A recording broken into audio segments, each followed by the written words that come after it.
मेलम्चीको खानेपानी नेपालमा काठमाडौँमा ल्याउने यिनीहरूको परियोजना थियो। आज 21 वर्ष भयो, 20 जना प्रधानमन्त्री भए, 25 जना खानेपानी मन्त्री भए, 39 जना आयोजक प्रमुखहरू फेरिए। जम्मा टोटल 35 अरबमा नेपालले लगानी गर्ने भनेको 29.9% मात्रै हो। 26 किलोमिटरको टनेल खनेर ल्याउने यिनीहरूलाई 20 वर्ष लाग्यो भने यिनीहरूले केही गर्छन् भनेर फेरि भन्दाखेरि कोही जनता पत्याउँदैन। अब त भनौँ राष्ट्रिय विभूति सीताजीको जुन जन्मभूमि छ नि हो जनकपुर, त्यहाँ राजा जनक थिए। त्यो बेला भाषा के थियो त्यहाँनिर? मैथिली थियो कि हिन्दी थियो? होइन, हिन्दी त धेरै पछाडि, त्यो त खच्चड भएर आएको, यसलाई कलमी गरेर आएको भाषा हो। हिन्दी त पछाडि बनेको भाषा भनेपछि मैथिली हो हाम्रो त्यहाँको भाषा हो। मैथिली र भोजपुरी भाषा हो। आदरणीय दर्शकवृन्द नमस्कार। यति बेला नेपाल र भारतको सम्बन्धमा जुन दरार उत्पन्न भएको छ त्यो दरार एकतिर छँदैछ। भारतीय सञ्चार जगतले हाम्रो देशलाई, हाम्रो देशका नेताहरूलाई, हाम्रा प्रधानमन्त्रीज्यूलाई जसरी चाहिँ बदनाम र दुष्प्रचार गरिराखेका छन्, यो विषयमा आज राष्ट्रिय बहस गर्नुपर्ने आवश्यकता पक्कै पनि हाम्रो नेपालको सामु, हामी नेपालीको सामु अहिले आएको छ। र यही विषयमा कुराकानी गर्नको लागि भारतीय चलचित्रहरू, भारतीय टिभी च्यानलहरू बन्द गर्नुपर्छ भनेर नेपालमा एउटा बुलन्द आवाज उठाउने अभियान, स्वतन्त्र राष्ट्रिय अभियान नेपालका अभियन्ता, पेसाले कानुन व्यवसायी कृष्ण प्रसाई आज हामीसँग हुनुहुन्छ। कृष्ण प्रसाईज्यू, यहाँलाई हामी स्वागत गर्न चाहन्छौँ। नमस्कार सर। मैले भूमिकामा पनि बाँधेँ, खास गरिकन नेपाल र भारतको यो सम्बन्धमा दरार आएको अवस्था हो। तर भारतीय सञ्चार जगतहरूले जसरी चाहिँ यसलाई फेब्रिकेटेड भन्छन् नि, मल जल दुनियाँ समाचार होइन, यसमा त के आयो आयो, यसरी चाहिँ दुष्प्रचार गरिराखेका छन् हाम्रो नेपाललाई, हाम्रा नेताहरूलाई, हाम्रा प्रधानमन्त्रीजीलाई। अब यसलाई के गर्ने, कसरी हेर्ने अधिवक्ताज्यू भनिदिनुहोस् यो जनतालाई। अब पहिलो प्रश्न तपाईँले भन्नुभयो, नेपाल र भारत बीच दरार आयो, सम्बन्धमा टकराव उत्पन्न भयो। मलाई लाग्छ भारतसँग हाम्रो मैत्रीपूर्ण सम्बन्ध लामो समयदेखि त्यो सोचे जस्तो र भए जस्तो छैन। हाम्रा पुराना नेताहरूले या अभियन्ताहरूले भारतसँगको हाम्रो सम्बन्ध सदियौँ पुरानो हो। हाम्रो रोटीबेटीको सम्बन्ध छ। सीताको समयदेखि नै, रामको समय, रामचन्द्रको समयदेखि नै हाम्रो बडो सुमधुर सम्बन्ध छ। यसमा इन्सेपरेबल अर्थात् छुटाउनै नसकिने, छुट्नै नसकिने यस्तो यस्तो अभिव्यक्तिहरूलाई चाहिँ म के भन्छु भने, भारत एक प्रकारले पछिल्लो समयमा आफै पुष्टि के गर्यो भने भारत नेपालको एउटा शत्रु छिमेकी राष्ट्र हो। हाम्रो ठम्मै हो। अब रह्यो भारतले नेपालको विरुद्धमा भारतका मिडियाहरूले प्रचार प्रसार गरेको सन्दर्भलाई हेर्दाखेरि नेपालमा जति जनसङ्ख्या छन् त्यति त तिनीहरूको मिडिया होला। एक नम्बरमा 3 करोड मिडिया छन् भारतमा लगभग। भारतमा हेर्नुहोस् न, भारत भनेको यस्तो मुलुक हो कि नेपालको जनसङ्ख्या जति माग्ने छन् त्यहाँ 10% मान्छेहरू शुद्ध खानेपानी खान पाउँदैनन्। 12% मान्छेहरू कुपोषित छन् त्यहाँनिर। 12% भन्ने बित्तिकै 12% 1 करोड 1 अरब 38 करोड जनसङ्ख्याको 12% भन्ने बित्तिकै 15 करोड जनसङ्ख्याभन्दा बढी कुपोषित छन्। त्यो त भारत एउटा विभिन्न स्टेटहरू मिलेर एउटा डाइभर्सिटी, एउटा विविधतामा एकता भएको राष्ट्र हो नि। त्यसकारण त्यति धेरै मिडिया छन्। अब हामीले भारतका मिडियाले कसले के भन्छन्, कस्तो अभिव्यक्ति दिन्छन्, त्योसँग हाम्रो सरोकार होइन। नेपाल एउटा असंलग्न परराष्ट्र नीतिमा सधैँ विश्वास राख्ने मुलुक हो। संयुक्त राष्ट्रसङ्घको सदस्य राष्ट्र हो। पञ्चशीलका सभ्यताहरूलाई, परिभाषालाई नेपालले मानेको छ, पछ्याएको छ। त्यसकारणले ती मिडियाहरूले गरेका वक्तव्यबाजीहरूको विषयमा हामीले त्यति चासो लिइराख्नुपर्छ जस्तो मलाई लाग्दैन कि भारतको आधिकारिक पृष्ठभूमिबाट यो वक्तव्य आएको हो कि होइन भन्ने एउटा प्रश्न हो। र संसारमै हेर्ने हो भने भारत चाहिँ एक प्रकारको रेसिजम भन्छ, जातीयतावाद अर्थात् अतिवादको विषयमा चाहिँ भारत दोस्रो नै मुलुक पर्छ। जस्तो कि हामीले दोस्रो विश्वयुद्ध हुनको एउटा मात्र कारण के थियो भने भर्साइलिस सन्धिले जर्मनीलाई घुँडा टेकाइदिएको थियो। त्यही कारणले गर्दा हिटलर अति राष्ट्रवादको कुरा गर्थ्यो नि। र गुमेको मरुभूमि, गुमेको भूमि, बाँकी रहेको जङ्गल, जमिन, नदीहरू, सेनाहरूको नियन्त्रीकरण गर्नुपर्ने यी यस्ता विषयले उनलाई एकदमै प्रताडित बनाएको थियो। र उनले एउटा नारा के दिएका थिए भने, म आर्यन हुँ, तिमीहरू आर्यन होइनौ भनेर उनको एउटा नारा थियो। त्यो एउटा पीडाको अभिव्यक्ति उनमा थियो। र भारतसँग पनि मलाई लाग्छ यो एउटा लामो समयदेखि गुज्रिरहेको देश, जुन एउटा 200 वर्ष अङ्ग्रेजहरूले यसलाई उपनिवेश बनाएर ल्याए, त्यसको एउटा अभिव्यक्ति हो। र हामीले हाम्रो स्वतन्त्र परराष्ट्र नीतिको विषय के हो, असंलग्न राष्ट्रको हाम्रो नीति के हो, हामीले भारतसँग आधिकारिक रूपमा गरिने छलफल के हो, त्यो सरकारले उच्च स्तरीय रूपमा संयन्त्र बनाएर इक्विडिस्टेन्स अर्थात् समदूरीमा या बराबरी तहमा गर्न सक्नुपर्छ भन्ने मेरो भनाइ हो। हजुर, यस्तो नि सर, जस्तो भारतीय चलचित्रहरूले पनि मुख्यतः नेपालको पृष्ठभूमि, नेपाली जनजीवन, नेपाली व्यक्तिलाई देखाउन पर्यो भने उनीहरूले अलिकति सानो हिसाबले देखाउँछन् होइन। तपाईँको बहादुर भन्ने शब्द पनि त्यहाँ प्रख्यात छ, त्यसरी देखाउँछन्। जबकि उनीहरूको देशै रक्षा गरिदिइराखेका छन् गोर्खा सैनिकले, त्यो अलग कुरो भयो। अनि तपाईँहरूले पहल गरिराख्नु भएको छ हिन्दी चलचित्र रोक्नुपर्छ भनेर। अब तपाईँको अभियानका संयोजक स्वागतजी, तपाईँहरू लगायतले लागिराख्नु भएको छ। तर नेपाल सरकार र यहाँका मान्छेहरू, ती व्यवसायीहरू किन कानले सुन्दैनन् यो कुरो? होइन, यसो छ, संसारमा हामीले प्रत्यक्ष रूपमा के बुझ्छौँ भने अब संसारको युद्ध भनेको धार्मिक युद्ध हुनेछ, भाषिक युद्ध हुनेछ।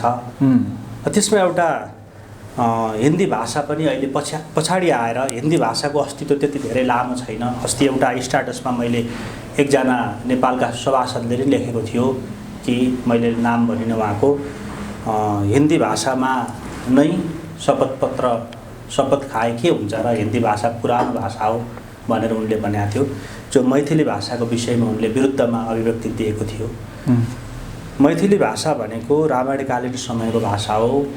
मैथिली भाषा देवनागरी लिपिमा छ। मैथिली भाषाको अस्तित्व भनेको विद्यापतिहरूदेखि लिएर मैथिली शरण गुप्ताहरूले पनि त्यसलाई प्रयोग गरेको छ। सर, जुन एकैछिन एउटा क्रस क्वेसन यसमा आयो, किनभने ऐतिहासिक कुरा गरिराख्नु भएको छ, मेरो पनि अलिकति जिज्ञासा। जस्तो हाम्रो भनौँ राष्ट्रिय विभूति सीताजीको जुन जन्मभूमि छ नि जनकपुर, त्यहाँ राजा जनक थिए। त्यो बेला भाषा के थियो त्यहाँनिर? मैथिली थियो कि हिन्दी थियो? होइन, हिन्दी त धेरै पछाडि, त्यो त खच्चड भएर आएको, यसलाई कलमी गरेर आएको भाषा हो। हिन्दी त पछाडि बनेको भाषा। भनेपछि मैथिली हो हाम्रो त्यहाँको भाषा हो। मैथिली र भोजपुरी भाषा हो। मैथिली भाषा त्यति बेला पनि बोल्ने भाषा भएको कारणले मैथिलीको आफ्नो अस्तित्व छ। मैथिलीको जनसङ्ख्याको आधारमा हेर्ने भने हिन्दी भाषा बढी नै छ। अब अहिले संसारमा जनसङ्ख्याको आधारमा हेर्दा चिनिया भाषा बढी छ नि त, चिनिया, स्पेनिस, अङ्ग्रेजी भाषा भयो। अब त्यसलाई जनसङ्ख्याको आधारमा हिन्दी पनि मेजोरिटीको भाषामा आउँछ। मैले कुरो कहाँ मोड्न आँटेको भने अहिलेको युद्ध भनेको धार्मिक, भाषिक र सञ्चार माध्यमको युद्ध हो। संसार भनेको हजुर, सञ्चार माध्यम यति संवेदनशील हुन्छ। नेपालको एउटा प्रेस काउन्सिल एक्ट 48 अनुसार सञ्चारकर्मीहरूले यसभित्र रहने यसका एथिक्स नियमहरूका कुराहरू छन्। भारतमा पनि छ। यसलाई बडो संवेदनशील रूपमा उनीहरूले बुझ्नुपर्छ। यदि नेपालप्रतिको जस्तो भारतले पटक पटक भनिराखेकै छ, यो सत्य कुरा नै हो, भगवान बुद्धको जन्म नै भारतमा भएको भनेर उनीहरूले भन्छन्।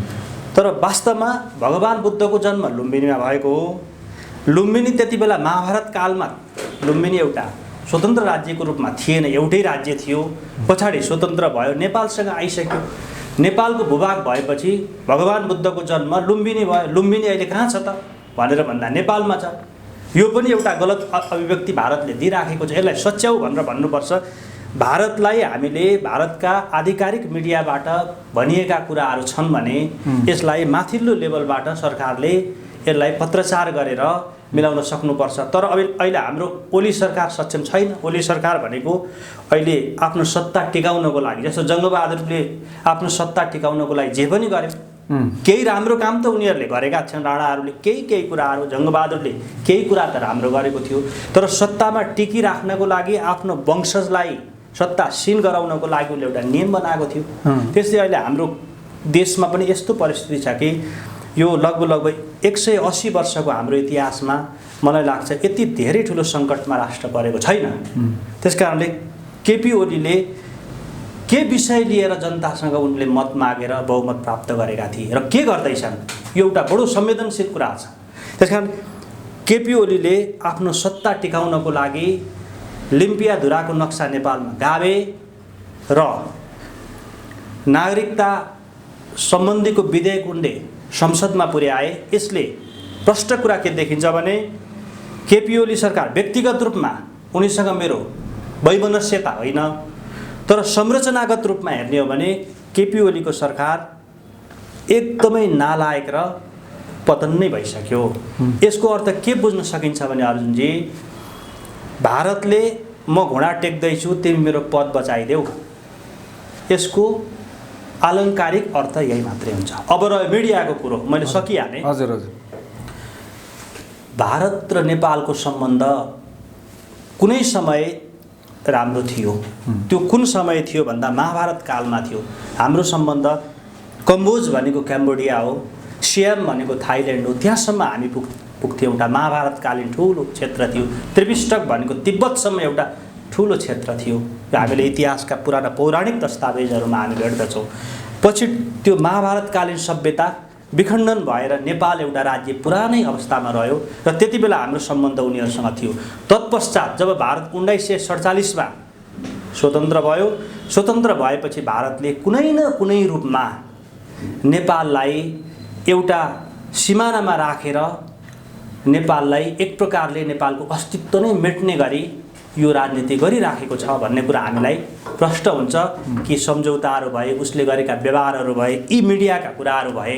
यद्यपि हामीले यसमा के रहनुपर्छ भने सजग रहनुपर्छ भने भारतका कुनै मिडियाको रोल त प्रशस्तै हुन्छ, तर यी आधिकारिक मिडिया आधिकारिक भनाइ नभएको कारणले यसमा हामीले त्यस्तो अप्ठ्यारो मानेर हामी विचलित हुनुपर्ने आवश्यकता छैन। यहाँले अघि भन्दै हुनुहुन्थ्यो प्रधानमन्त्रीजीले काम गर्नु सक्नु भएन हो, र अहिले प्रधानमन्त्रीजीलाई यसो नै भन्दै ठ्याक्कै तपाईँले बोलेको भाषा प्रयोग गर्दै उहाँकै पार्टीका कार्यकारी अध्यक्ष प्रचण्डजी, पूर्व प्रधानमन्त्री वरिष्ठ नेताका लाइनमा छन् झलनाथ खनालजी, माधव नेपालजी, यतापट्टि चाहिँ हाम्रो वामदेवजी, सबै मिलेर उहाँलाई यस्तो सङ्गीन घडीमा खेदो गरिराखेका छन्। के यो चाहिँ ठिक हो त? ल, यसको बारेमा हेर्नुहोस् है, बडो चाहिँ अचम्मको र बडो संवेदनशील प्रश्न, पेचिलो प्रश्न गर्नुभयो।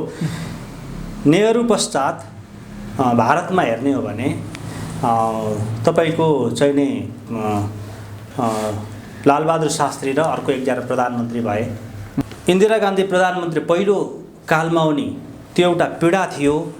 नेहरूको लाइनेजबाट आएर उनी प्रधानमन्त्री भइन्।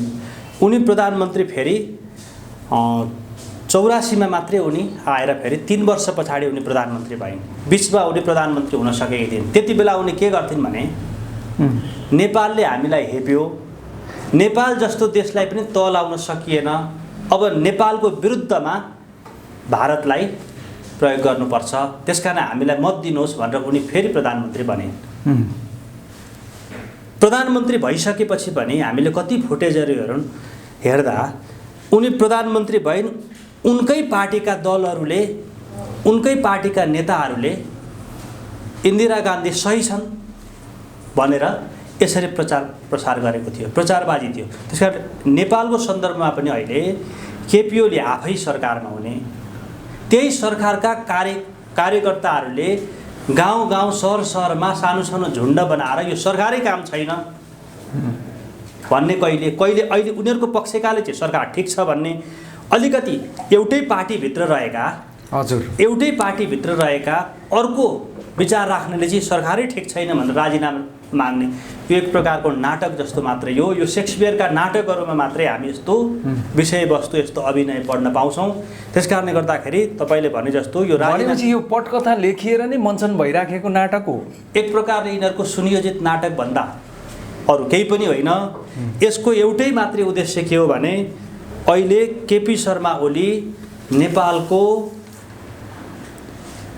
संविधानमा उनी प्रधानमन्त्री, कानुनमा उनी प्रधानमन्त्री छन्, बहुमत प्राप्त प्रधानमन्त्री हुन्। उनले आफ्नो घोषणा अनुसारका, आफ्नो अभिव्यक्ति अनुसार उनले जनतामा गएको बेलामा उनले जनताको माग र सम्बोधनलाई पुरा गर्न सकेका छैनन्।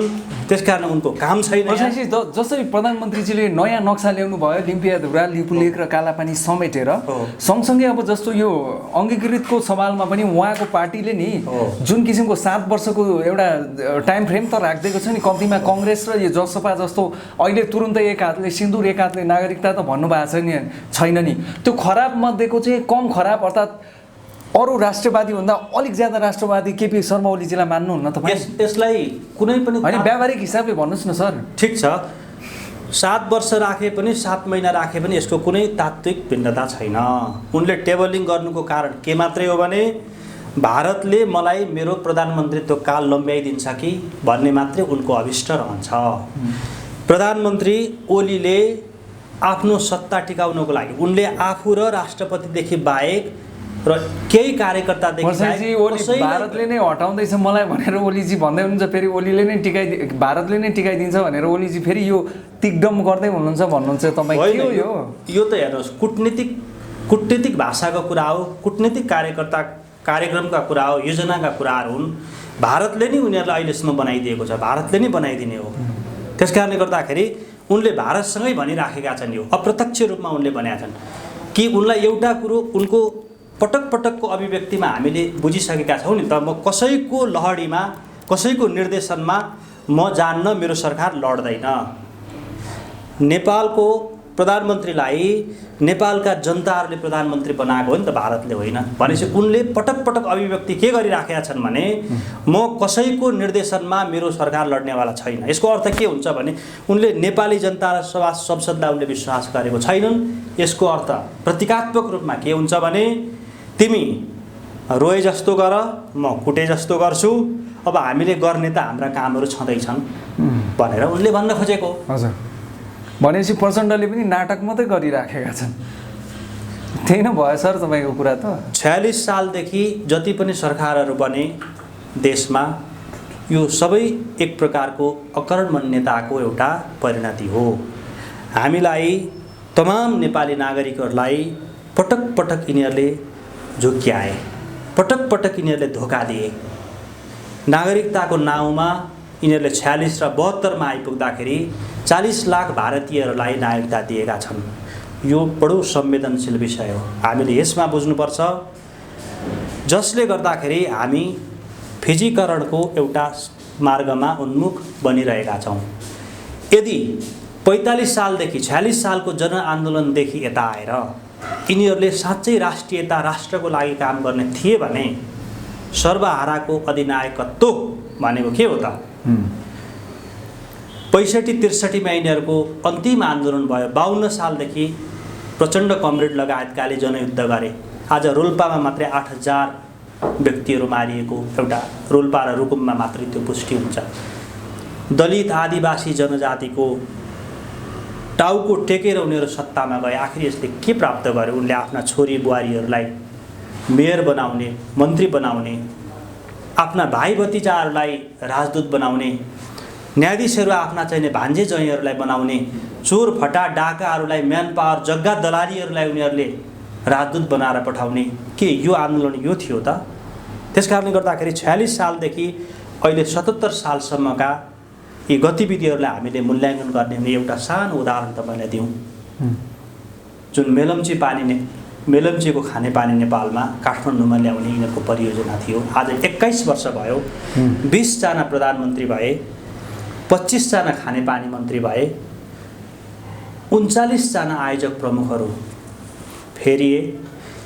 जम्मा टोटल 35 अरबमा नेपालले लगानी गर्ने भनेको 29.9% मात्रै हो। 26 किलोमिटरको टनेल खनेर ल्याउने यिनीहरूलाई 20 वर्ष लाग्यो भने यिनीहरूले केही गर्छन् भनेर फेरि भन्दाखेरि कोही जनता पत्याउँदैन। अब त मेलम्ची आइसक्यो भन्नुहुन्छ त हाम्रो खानेपानी मन्त्रीजीले। ठिक छ, आएपछि खाउँला। 20 वर्षमा एउटा मेलम्ची आयो, हेरौँला हामी। अब अर्को मेलम्ची कहिले आउँछ?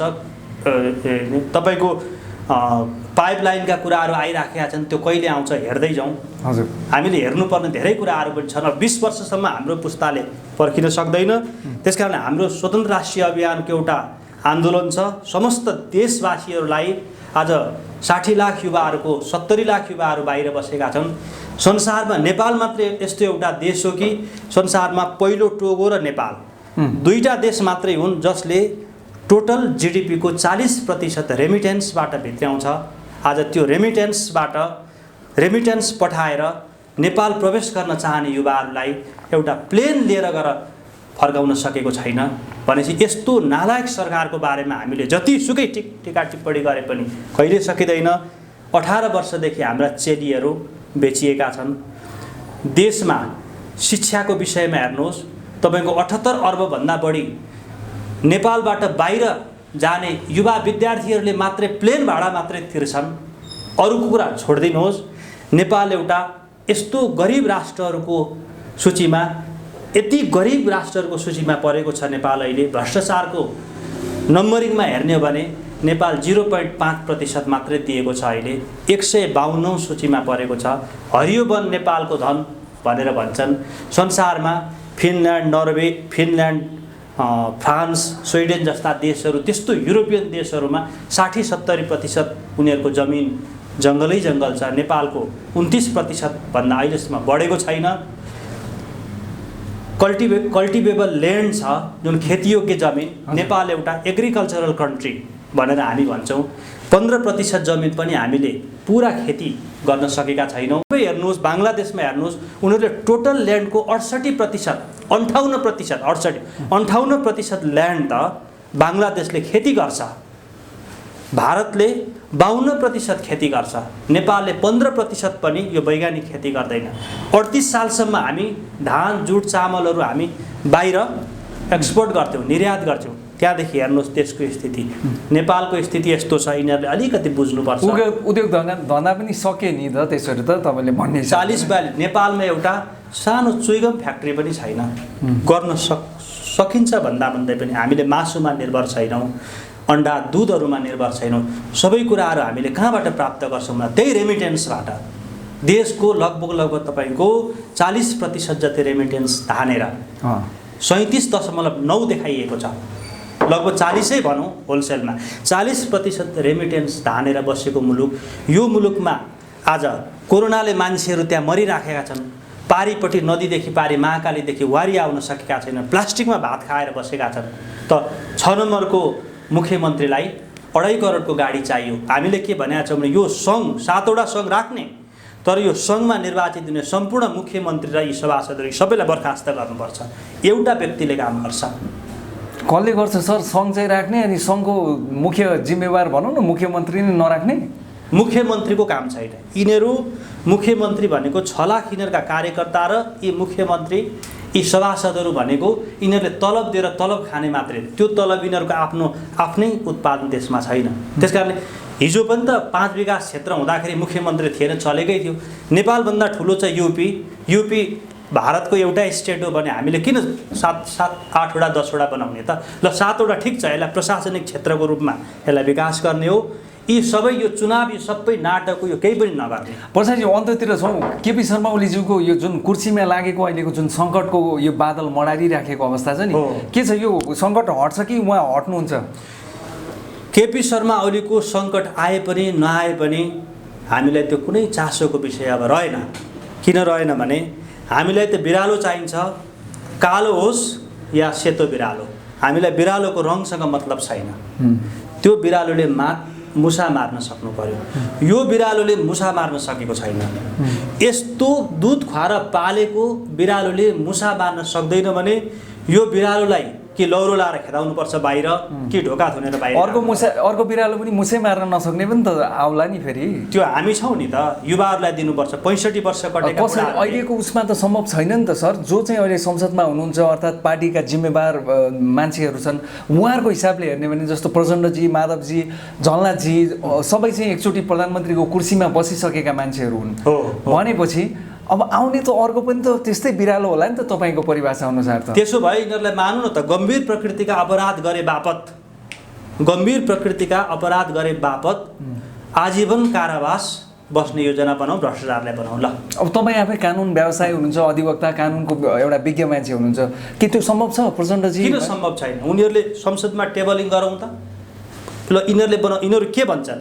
योग्यताको कुरा, पत्रकारलाई योग्यता चाहिन्छ, शिक्षकलाई चाहिन्छ, चिकित्सकलाई चाहिन्छ, कर्मचारीलाई चाहिन्छ, आर्मी प्रहरीहरूलाई चाहिन्छ, तर नेतालाई योग्यता चाहिँदैन के? त्यसै अचुवाको भरमा राजनीति गर्ने सधैँ हाम्रा हजुरबाबुले गरेकै राजनीति सधैँ त्यसरी जाने? संसार कहाँदेखि कहाँ पुगिसक्यो। एक प्रकारले चाहिँ एउटा चेतनाको स्तर भनेको संसारमा चाहिँ कहाँदेखि कहाँ पुगिसक्यो। हामी आज 50% मान्छेहरू हामी आज कहाँ छौँ? गरिबीको रेखामुनि हामी 14% मान्छेहरू अझै छौँ। 12.5% हामी चाहिँ कुपोषित छौँ हामी नेपालमा। अघि मैले भनिसकेँ 40% हामी रेमिटेन्सले धान्छौँ। हाम्रो विदेशमा हाम्रो स्तरता के हो विदेशीले हेर्ने? ती कुराहरूलाई हामीले परिमार्जन गर्नुपर्छ। पहिलो कुरा हामीले 80 लाख युवाहरूलाई देशमा स्वरोजगारको निर्माण गर्नुपर्छ र देशमै उनीहरूलाई काममा लगाउन सक्नुपर्छ, रोजगारको सृजना गर्नुपर्छ। यी कुनै कुराहरू यिनीहरूको चासोको विषय भएन। हेर्नुहोस्, नेपालले भारतबाट 2.66 मिलियन टन पेट्रोलियम आयात गर्छ। 4,80,000 टन उसले ग्यास, खाद्यान्नहरू पकाउने ग्यासहरू उसले नेपालले आयात गर्छ। त्यो त हाम्रो मजबुरी हो नि सर। यो मजबुरी होइन। कसरी मजबुरी हो? हामीले केले भात पकाउनुहुन्छ? हाम्रा यत्रा परियोजनाहरू छन्। कर्णालीको चिसापानी हेर्नुहोस् तपाईँ, 10,500 मेगावाट बत्ती निस्किन्छ। अहिले हाम्रो हाइड्रोको कति क्षमता छ? हामीले नेपालको लागि अहिले 1,000 मेगावाट हाइड्रो हामीले निकालेका छौँ। जम्मी गर्दा त्यति होला। हामीसँग अहिले पाइपलाइनमा अब 2,000 मेगावाट हाइड्रो निस्किँदैछ। हामी अब के गरौँ भने फास्ट ट्र्याकमा जाउँ। हामी 2 वर्ष 3 वर्ष 4 वर्षभित्रमा 10,000 मेगावाट हाइड्रो निकालौँ। त्यसले हाम्रो ग्यास पनि चल्छ, सहरभित्र सबै ट्रली चल्छ। बाँकी बाद रहेको हाम्रो इलेक्ट्रिकबाट चल्ने गाडीहरू हुन्छन्। ती गाडीहरू भारतीय गाडीहरू मोटर्सहरूलाई हामीले आयात गर्नको लागि रोकौँ। यसले प्रदूषण मात्रै बनायो। नेपालको लगभग नेपालको चाहिँ यो 40% भन्दा पनि बढी रेमिट्यान्स सबै उतै गइराखेको छ। भन्न खोजेको हामीले यसरी हाइड्रोलाई हामीले उन्नति गऱ्यौँ भने, मतलब हाइड्रो पावरको निर्माण गऱ्यौँ भने तत्कालै 2 वर्ष 3 वर्षमा यी सबै कुराहरू रोकिन्छ। हामीलाई चाहिने भनेको 2.66 मिलियन मेट्रिक टन ग्यासबाट हामीले कटाएर 0.5 मात्रै गर्न सक्यौँ भने पनि त ठुलो उपलब्धि हुन्छ नि त। हजुर। त्यस कारणले गर्दाखेरि अब संक्षिप्तीकरणमा जाउँ। भारतको मिडियाको कि ससाना मिडियाले उफ्रिँदै गर्छन्, तिनीहरूको कुनै मतलबै छैन। हामीले आधिकारिक रूपमा भारतले नेपालसँग गरेको व्यवहारको विषयमा हामी छलफल गरौँ। एक, दोस्रो, नेपाललाई सक्षम राष्ट्र बनाउने बुदागत रूपमा हाम्रो अवधारणा अनुसार सरकार लागोस्, लाग्दैन भने हामी छौँ, यो चुनावमा हामी जाँदैछौँ। तेस्रो कुरा के गरोस् भने नेपाल र भारतको सम्बन्ध सुदृढ गर्नको लागि नेपाल र भारतले एक ठाउँमा बसेर छलफल गरोस्, लैन चौरमा गएर सलाम ठोक्ने काम बन्द होस्। हजुर, अमूल्य समय दिनुभयो। अधिवक्ता तथा स्वतन्त्र राष्ट्रिय अभियान नेपालका अभियन्ता कृष्ण प्रसादज्यू, यहाँलाई धेरै धेरै धन्यवाद। धन्यवाद अर्जुनजी।